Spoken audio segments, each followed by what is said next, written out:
तर रामराम मंडळी, तर आज आपण निघालो महाराष्ट्रभर प्रसिद्ध असणाऱ्या बगाड यात्रेला, ते म्हणजेच बावधनगाव. तर बावधनगावची ख्याती तर तुम्हाला माहितीच आहे आणि बावधनगावचं बगाड म्हटलं तर महाराष्ट्रभर प्रसिद्ध आहे. तर तेच बघण्यासाठी आपण त्यांच्या गावचं बगाड आणि बगाड का काढलं जातं आणि खुते वगैरे म्हणजे काय असतं ते बघायसाठी आपण आज निघालेलो बावधनगावात.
सोमेश्वरावर पोचलेलो आहे आणि मागच्या साईडला पण थोडा गाडी पार्क केलेली आहे. जसं आपण सोमेश्वरावर म्हणजे तिकडे जाणार, तिकडे बगाड्या टांगला जातो. बगाड्याला आंघोळ वगैरे घालून साईडला आपण म्हणजे नदीच्या पलीकडे जाणार. आता आपण ओझरडे साईडला अशा रीतीने आपल्याला तब्बल तास 2 तास लेट झालेला आहे. इकडे बघा समोर डायरेक्ट बगाड आपले आणि 2-4 वाटतं खुतं पण झालेत. बघूया आता आपण भेटते का नाही, कोण थोडीशी मुलाखत घेऊ आणि नक्की विचारू खुतं वगैरे काय असतं आणि बगाड म्हणजे काय असतं.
प्रियंका जाधव यांच्याकडून 100 रुपये देणगी आणले. ग्रामस्थ मंडळ बावधनपूरचा आपण परमेश्वर घाडगे यांच्याकडून 100 रुपये देणगी आणले. ग्रामस्थ मंडळ बावधनपूर.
खुटा म्हणजे काय? भोसल्यांच्या खुट्यात हा बैल उजवीला झोपला जातो.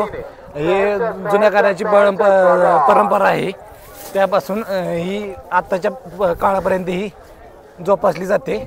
आणि हा बैलगाड्यातल्या क्षेत्रातला म्हणजे बगाडा हा छंद आहे. ही कायमस्वरूपी परंपरा जपली जाईल. बगाड ही म्हणजे हे मानाचं म्हणजे ज्यांनी नवस बोललेला असतो तो नवस होळीच्या पौर्णिमे दिवशी त्या भैरवनाथाच्या मंदिरात हा कवल लावला जातो. आणि त्या कवल लावल्यानंतर मग ते कळतं कोणावर बगाड येणार आहे ती. हा वर्षभर म्हणजे कायमस्वरूपी हा फक्त गाड्याला झोपला जातो.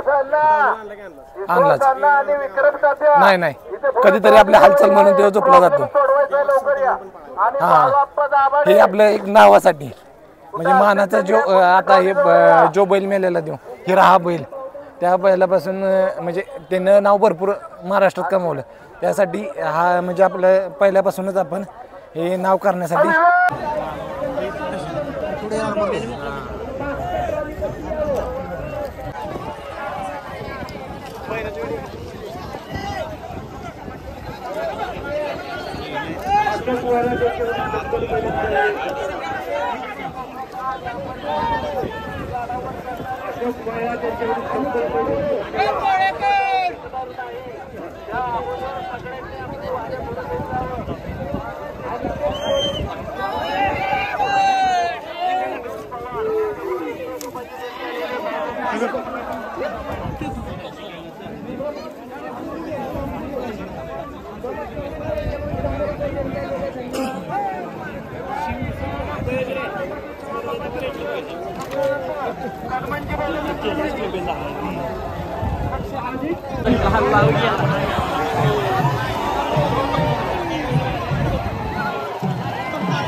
रोहित गाडगे यांच्याकडून 100 रुपये देण्यात गेले. आभारी आहोत. आरोह सनस यांच्याकडून 100 रुपये देण्यात गेले. आभारी आहोत. हर्षवर्धन निकम यांच्याकडून 100. यात्रेकरू जरा बाजूला करा. यात्रेकरू बाजूला करा.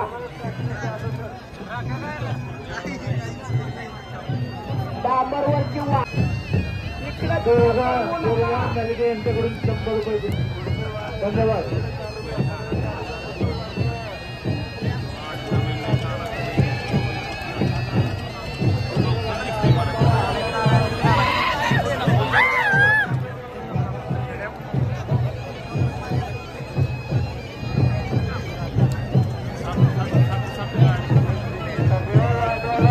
बगाड बघून झालेलं आहे आपलं आणि जरा थोडीशी मुलाखत पण घेतली. तर बगाड आता जीवाचं बगाड झाले. खरं तर ट्रॅफिक एवढं जाम झाले. नशीब आपण गाडी तिकडे बाहेर पार्क केली.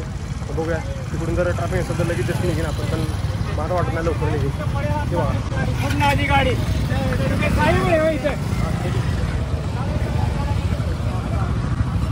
वाजता गेले डायरेक्ट 50 दिवशी होतं.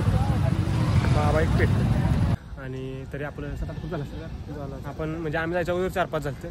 तिथनं पुढं म्हणजे बऱ्यापैकी आम्ही बघितलं. 2-4 म्हणजे एक जणाकडून मुलाखत घेतली. त्याला विचारलं कसं असतं पोता वगैरे काय बगाड का काढला. तर त्यानं म्हणजे आपल्याला सांगितलं बऱ्यापैकी थोडीफार माहिती. तर अशी म्हणजे अजून आपण पुढच्या वर्षी डेव्हलप करू थोडीशी माहिती आणि बऱ्यापैकी तुमच्यापर्यंत आणू. तर चला आता आपलं मार्गाला लागू. आज रंगपंचमी पण आहे. अरे मग रंगपंचमी खायची का नाही कधी घरी गेलं घरी जाऊन पाहू पहिले. असं मला उन्हानं नको झालं. चला निघूया आता आपलं. चला